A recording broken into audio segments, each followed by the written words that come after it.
Hey friends, how you all doing? Hope you all are doing well. I'm happy that you all have taken out of your time, taking your schedule to come and sit with me and watch another video that I published, that I'm producing. And hopefully I can say something today that will encourage you. It would not so much as be a religious video, but it'll be a video of something that is all needed in this world.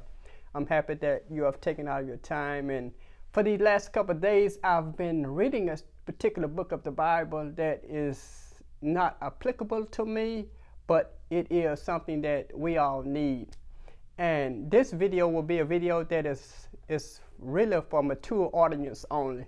It is not for a 13, 14, 15-year-old child, but this video is a video for someone that is mature, someone that is 20, 25, 30, 35 on up years, not for the 15, 16-year-old person, but this is for mature audience only. And I'm sitting here thinking about the book that I was reading.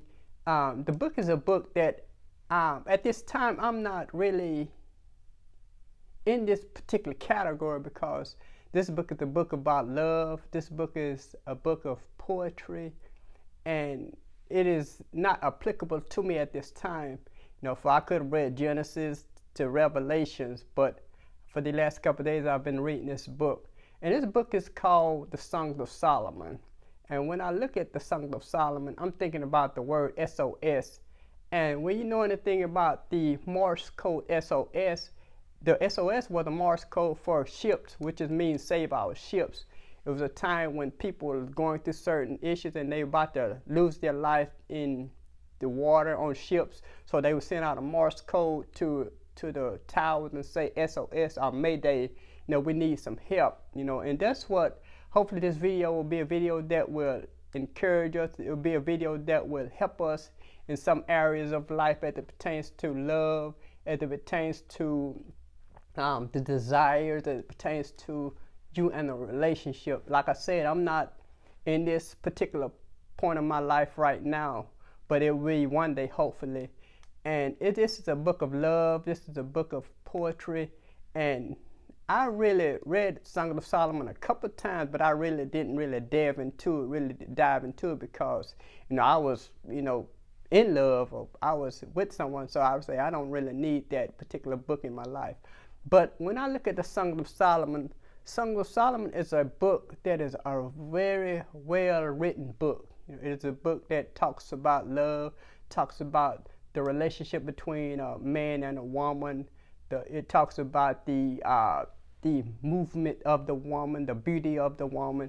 It talks about everything that makes a relationship strong and makes a relationship good. And in this day and time, we need a good relationship. We need to be in a relationship that is good. We need to be in a relationship that is full of movement.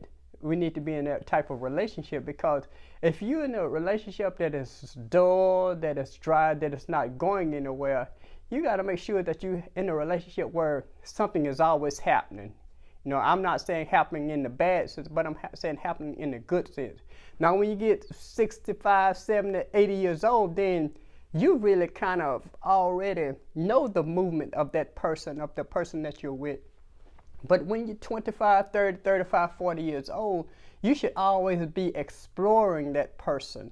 You should always be kind of finding out what makes that person the way she is, what makes that person tick, what makes that person inspired to give herself of you. For someone said that it takes 30 minutes to have a wedding, but it takes 30 years to have a marriage. And that is true. A lot of times we is looking at marriages, we looking at, we all about the wedding. We all about, having the right gown, and that should be a precious moment for a female, for the lady. But after the wedding, what about the marriage? You got to make sure that after the wedding, that the marriage is going in the right direction, that the marriage is full of vigor, full of fire. Because you can be in a relationship, you can have a marriage, okay? You can be married to someone that there's no passion, there's no fire, there's no fervency, but you got to make sure that you keep that going on. I remember when I was with this particular young lady, how whenever she would pass by my door, pass by my road just to go to the end of the street, how I would look out the door and I was real happy to see her pass through by me, and because she had to pass my house in order to go to where she was headed to work or whatever. So I was really kind of inspired. I would really say, man, look at her. I was inspired by her because she was always moving, always doing something, and I was always inspired by her. But I'm just saying that even in a relationship, in a marriage, you got to make sure that you're doing the right things to keep that marriage. Make sure you're doing the right things to make that woman or make that man feel good. And I'm not talking about the sexual part, because the sexual part is very important also. It's almost impossible to have a good marriage at a certain age if you're 35, 40 years old and don't have no type of passion, no type of sexual coming together. No type of eros. So you got to make sure that at that point of your life, you got to make sure, because if you're not doing it there, you will be doing it somewhere else. But the Bible says in 1 Corinthians, it says that when you come together, make sure that you come together at a appointed time, because the devil will begin to tempt you. The devil will begin to cause certain desires and certain passions to come on you because you're not doing it at home. Therefore, you will be looking somewhere else and finding a certain type of passion, a certain type of getting together, of mingling with that person. So you got to make sure that in your home that there's a lot of passion, there's a lot of fire going on. I'm not saying every night you got to do what you got to do, although that would be nice. But you got to make sure that you don't leave that passion out of a relationship, because if you leave that passion out of that relationship, the devil will send somebody else along to bring that passion, will bring that fire, and cause you to be enthused about getting with her or getting with him, or finding out how does it feels to be like that. For a songwriter says, how good it feels to be loved by you. It is important and imperative that you keep that fire in a relationship, you keep that fire in your marriage, because if you don't keep that fire and passion in your marriage, that's when the devil begin to cause certain issues to come in your life.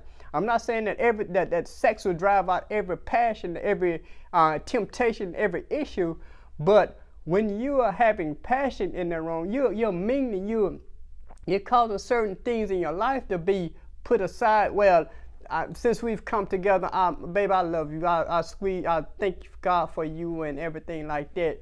But you got to make sure that you keep that passion in there. And the Song of Solomon began to say, he say, how beautiful is your kisses, for your love is better than wine. When you're in love with somebody, it is better to be in love with somebody because it makes you feel good. It makes her feel good when she walk across the floor at night. It makes you feel good to know, man, this is my woman, or man, that is my husband, and he's looking right. He's even just the movement that he's giving me is causing my body to be moved with passion, moved with fervency. And I'm reminding of a story.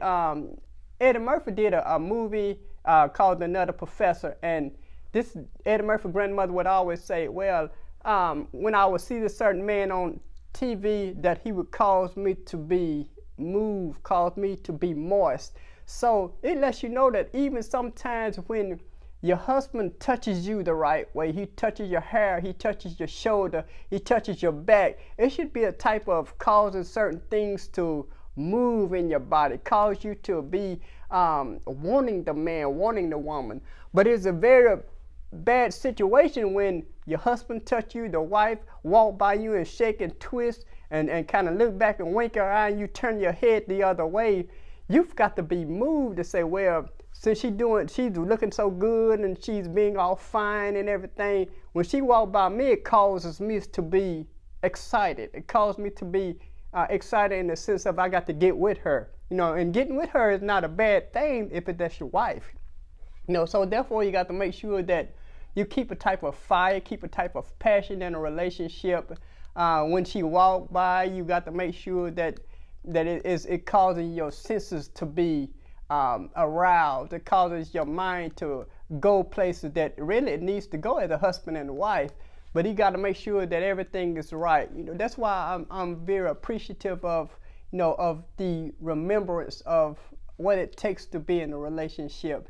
You know, this person that I've been in relationships before, but I'm very happy that when I remember relationships, when I remember this certain relationship, how when she would get off of work and how she would come under the garage, and I would be so excited to see her because I was there to be a comforter to her, let her know that, you know, your day might have been bad, but I'm here for you.